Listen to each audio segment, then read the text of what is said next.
Hello बच्चों, आइए प्रश्न को देखते हैं। तो प्रश्न में दिया है n/50 केसीएल विलयन की 25 डिग्री सेंटीग्रेड पर विशिष्ट चालकता 0.002765 महो सेमी 1 है। यदि विलयन सहित सेल का प्रतिरोध 400 ओम हो तो सेल स्थिरांक होगा। और यहाँ पे हमें 4 विकल्प दिए गए हैं, ए, बी तथा सी तथा डी। आइए मुख्य अवधारणा की चर्चा करते हैं। मुख्य अवधारणा, तो प्रश्न में दिया है महो, तो ये क्या होता है? इसे हम कहते हैं ओम इनवर्स। यहाँ पे क्या दिया है कि 25 डिग्री सेंटीग्रेड पर विशिष्ट चालकता। तो विशिष्ट चालकता क्या होता है? किसी चालक के पदार्थ के विशिष्ट प्रतिरोध के व्युत्क्रम को उस चालक की विशिष्ट चालकता कहते हैं। तो यहाँ पे हमें विलयन सहित सेल का प्रतिरोध 400 ओम हो तो हमें क्या ज्ञात करना है? हमें यहाँ पे सेल स्थिरांक ज्ञात करना है। तो इसमें हम कौन सा सूत्र लगाएंगे? तो इसमें हम लगाएंगे चालकता का फॉर्मूला, यानी कि सूत्र चालकता। तो जो हमारी चालकता होती है तो 1/ρ होता है, उसके व्युत्क्रम होती है। चालकता विशिष्ट प्रतिरोध के व्युत्क्रम होती है, व्युत्क्रम के बराबर होती है। तो इस फॉर्मूले को, इस सूत्र को हम इस हल करते हैं तो क्या होगा? तो ये हो जाता है हमारा R बराबर रो L/A। तो रो की वैल्यू कितनी हो गई हमारी? तो रो की वैल्यू हमारी कितनी हो जाएगी? RA/L। इसको उठा के हम यहाँ रख देते हैं तो चालकता बराबर हमारा क्या हो जाएगा? चालकता बराबर हो जाएगा क्या? L/RA। तो चालकता बराबर L/RA। तो इसको हम ऐसे भी लिख सकते हैं, तो ये हो जाएगा हमारा 1/R गुणे L/A। तो ये जो हमारा आया है, ये हमारा क्या है? सेल स्थिरांक। और ये जो हमारा R है, ये हमारा क्या है? चालकत्व। तो ये हमारा हो जाएगा चालकता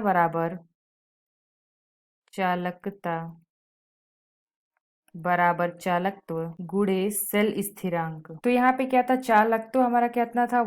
कितना था? 1/R था।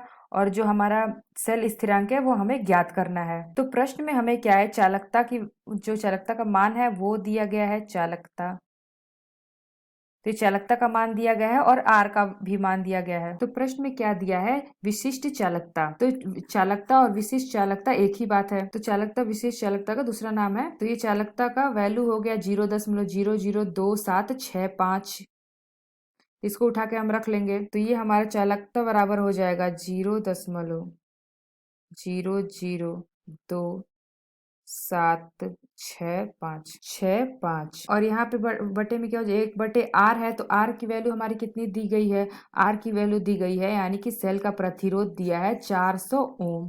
तो ये हमारा हो जाएगा 400 और गुणे सेल स्थिरांक हमें ज्ञात करना है, सेल स्थिरांक। तो सेल स्थिरांक इधर आ जाएगा, तो सेल स्थिरांक बराबर क्या हो जाएगा? तो सेल स्थिरांक बराबर आ जाएगा क्या? 400 गुणे 0.02765। तो ये आ जाएगा, हमें इसको हल करेंगे तो आ जाएगा 1.106। तो ये जो हमें आ गया, तो इसका हम यूनिट देखते हैं कि यूनिट क्या होता है। तो ये जो हमारा 400 था, R का वैल्यू जो 400 था, ये क्या था? ओम में था। ये हमारा क्या था? ओम में था। और गुणा में ये जो हमारा आया था वैल्यू, ये मतलब कि चालकता 0.00275। तो चालकता का जो दे रखा था ओम इनवर्स सेंटीमीटर इनवर्स दिया हुआ था। तो यहाँ पे ओम से ओम इनवर्स कट गया, तो यहाँ पे क्या प्राप्त हो जाएगा? तो ये हमारा क्या बच जाएगा? तो ये हमारा आ जाएगा सेल स्थिरांक। क्या आ जाएगा हमारा?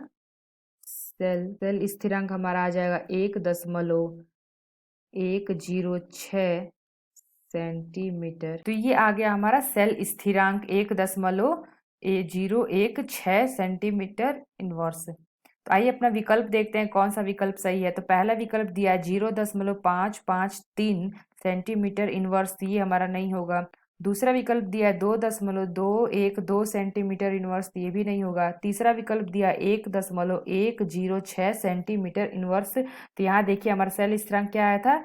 1.106 सेंटीमीटर इनवर्स। तो यह हमारा विकल्प सही है। चौथा विकल्प दिया इनमें से कोई नहीं, तो ये भी गलत होगा।